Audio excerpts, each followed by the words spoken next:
அனைவருக்கும் இனிய காலை வணக்கம். சாமி சரணம். இன்று நடைப்பயிற்சியின் போது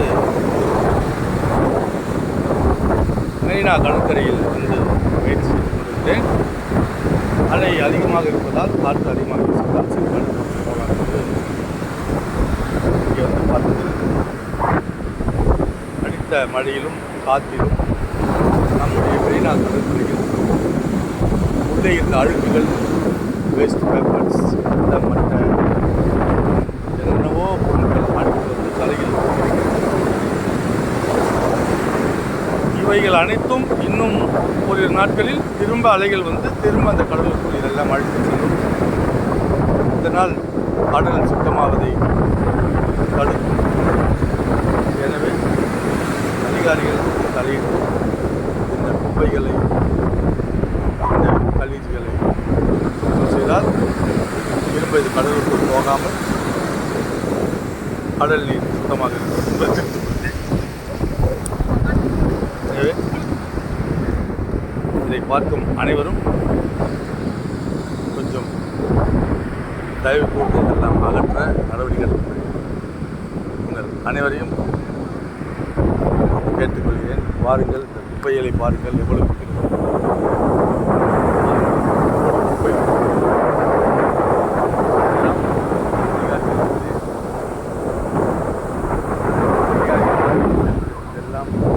ஏற்பாடு செய்தால்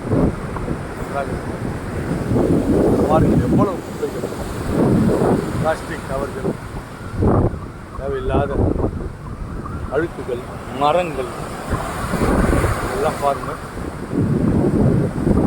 உடனே உரிய அதிகாரிகள் கவர்மெண்ட் மண்ணில் சுத்தம் செய்தால் நம்முடைய சென்னை மெரினா இன்னும் ஒளிவாக தெரியப்பட்டிருக்கேன். பாருங்கள் எவ்வளோ குப்பை அழைச்சி வருது. இது திரும்ப நாளைக்கு இரவில் அடிக்கிறப்போ இதெல்லாம் திரும்ப கடலுக்கு தான் போகும். பாருங்கள் எவ்வளோ குப்பை இருக்குது பாருங்கள். இதெல்லாம் நம்ம க்ளீன் பண்ணலாம். சம்பந்தப்பட்ட அதிகாரிகள்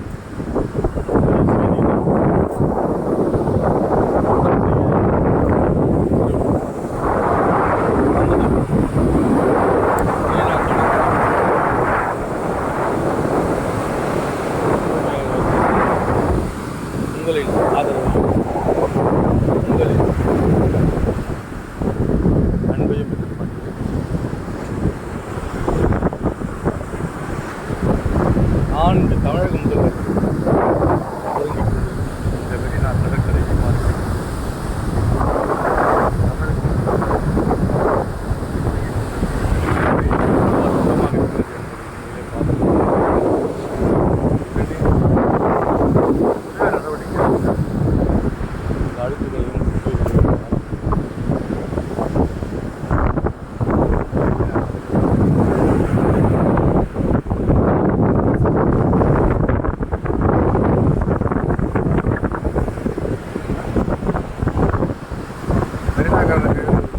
மிகவும் அசுத்தமாக உள்ளது. இந்த குப்பைகளை அகற்றினால் சென்னை மாநகராட்சி மக்களுக்கு உதவியாக இருக்கும். இதனால் நோய் தொற்று ஏற்படும். அதனால் அரசு வந்து கவனத்தில்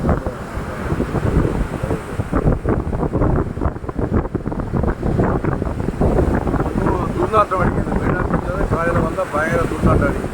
கூடிய விரைவில் வந்து இதை வந்து கிளியர் பண்ணணும். கார்பரேஷன் சொல்லி கிளியர் பண்ண சொல்லுங்கள்.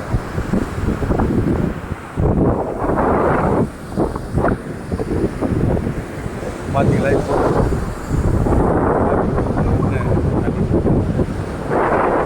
மெரினா கடற்கரையை சுத்தம்